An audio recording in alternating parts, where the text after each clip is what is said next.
Okay, good evening, everyone. Thank you all for coming. This is the first edition ever of the Lincoln's Beard Show, a fortnightly political discussion and call-in show.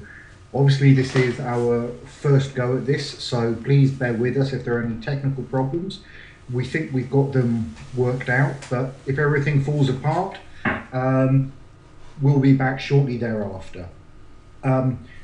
Do hope you enjoy it this evening. It will be up afterwards on the YouTube channel, which is mentioned above, Lincoln's Beard Show. There are also forums, which are at dlandandcole.com/lincolnsbeard. That is linked to in the playground on the left-hand side towards the bottom. Without further ado, I'd like to introduce the other people on the panel. We have live from Arlington National Cemetery, Abraham Lincoln. Next to him, we have the Skeptical Heretic, Rithran Dill, Federalist Films, and, just jumping around there, but at the bottom off screen, we have Proportional Response. We are going to be taking calls in this show from time to time. If you would like to call in with a question, please add Lincoln's Beard Show to your Skype, and you'll be given instructions over text. Thank you, Skeptical Heretic. Lincoln's Beard Show. It's also in the banner at the top. Well, the pleasantries having been completed, let's start with Syria. Proportional response. How do you see things going with Bashar al-Assad? Well, it's an interesting mix with Bashar. When you look at the situation in Syria, it's very, very important that you take a look at the individual and the country itself, rather than looking at the entire Middle East as a whole. Syria and Bashar is a very different story. Bashar actually has a very different background from what most people expect. Originally, his father was in charge. His father was Hafez, and he was grooming his first son Basil to take over. As Basil or Basil, I'm not sure about the pronunciation. He was grooming him to actually take over as president of Syria. However, he used to drive cars, sports cars, very quickly, and crashed his car one morning when he was going to the airport in the fog. At this time, his younger brother, the one that's currently now president, which is Bashar, he led a different life than what most people think. He lived in London. He was an optometrist, and he was at a university completing his optometry study. He used to ride the London Underground with no protection. He used to go to coffee shops and debate and talk, and it was just a regular person, a regular university grad student, basically. And no one knew who he was. Some people obviously did, but he was a very mild-mannered, polite, very nice person.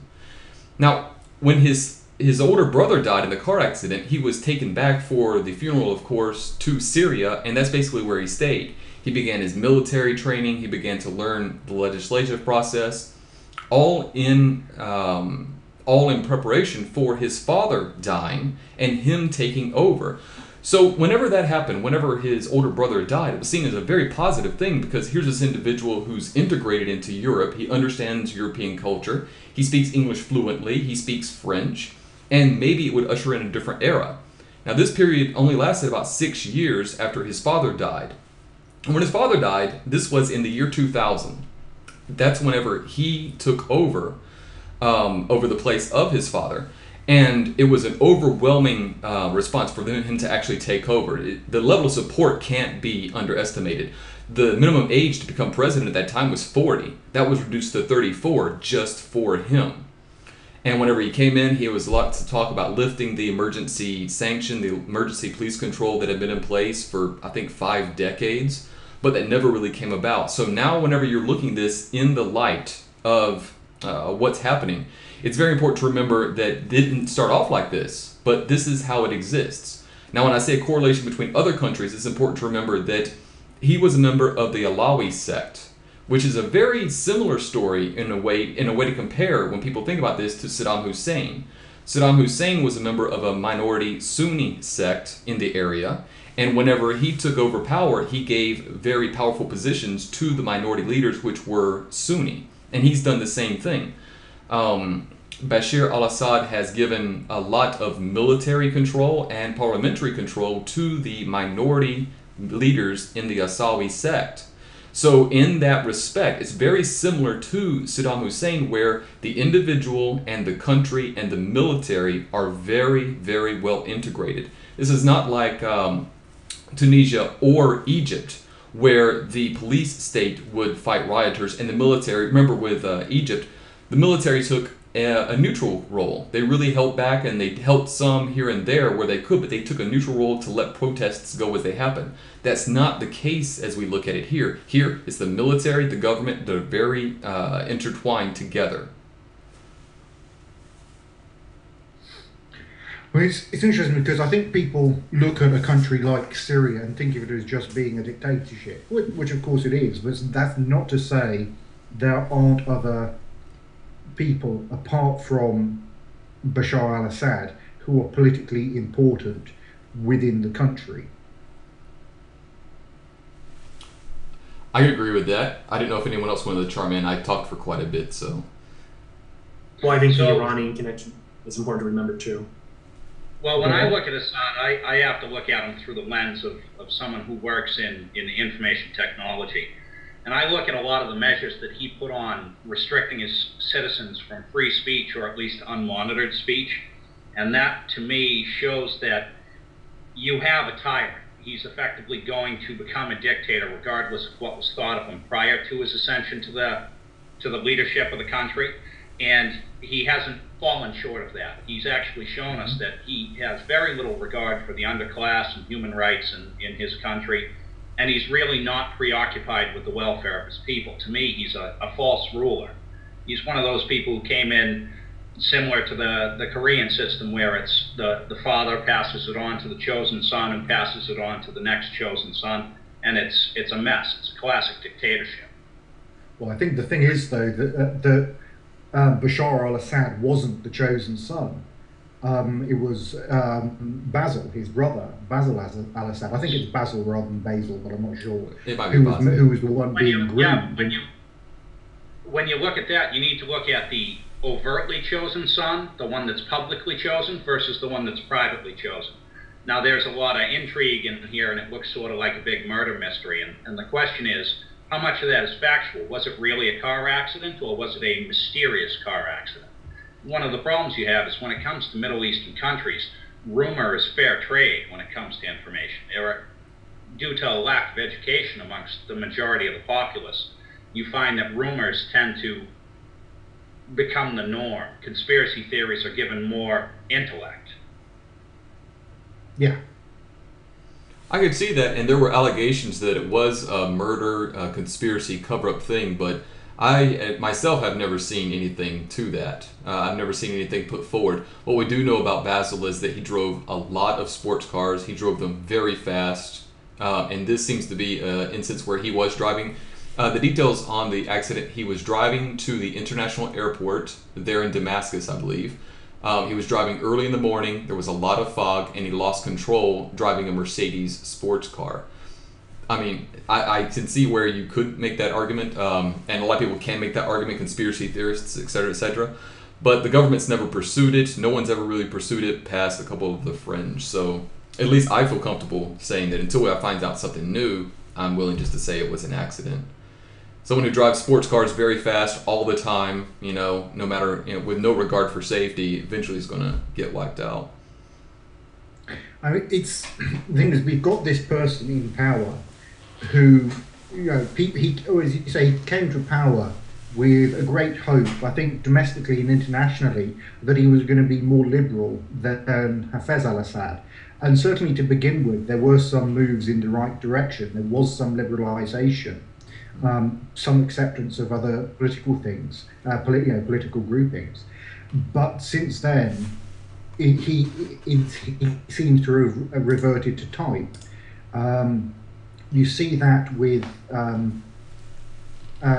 regard to Lebanon, for instance, where of course Syria is heavily involved. with the assassination of Rafik Hariri, but also the continuing role that Syria plays there, and also in the broader Middle Eastern area. And then you see domestically those reforms which he started very much stalled.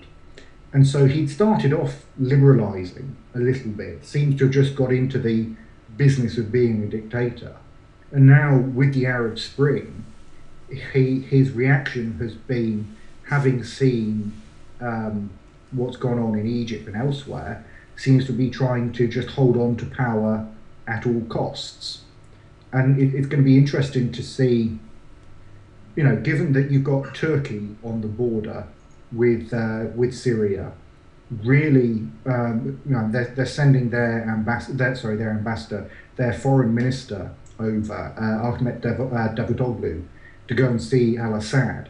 Obviously, Turkey, an important regional country, also a NATO member, going in, going to talk and make their dissatisfaction very clear. Similarly, you've got Iran and so on, who aren't going to, aren't exactly going to be happy to see what's going on there. Well, the United States apparently, at least a few months ago, both Obama and Clinton both have claimed that there's evidence that Iran has been helping Assad out, and that the IRGC has actually been sending some form of aid and training. That's what our government's claiming, at least. So they may actually be supporting these for the crackdown, and Hezbollah is supporting him with the crackdown too, of course. So. Yeah. But equally, you got this thing going on where Iran doesn't want, Iran doesn't want to change the regime. It certainly doesn't want it to be a democratic regime, unless it's democratic in the Iranian sense of the word. So I'm going to disagree with that a little bit, though, and I'm sorry for cutting you off, but no, go right ahead. Wouldn't you expect dictators to sort of group together when they're all sort of operating on the same aims? I mean, the reason why a lot of these dictators actually get power and get play in the countries they're in is because they isolate the populations. Once you isolate the communication between populations, you can reduce education and result in an ignorant populace that will follow marching orders. I mean, this is something we've seen repeated multiple times. And it's not really new to the Middle East. In a way, the U.S. kind of taught them that trick. Well, yeah, but that's what I'm saying. I don't think Iran does want a change in Syria. I don't think they want the possibility. I think Iran quite likes being able to screw things up in Israel, Palestine, and so on. And I don't think it's going to want to lose Syria. Simultaneously, Saudi Arabia doesn't want Iran to benefit from anything, and so might be looking at the situation in Syria rather differently.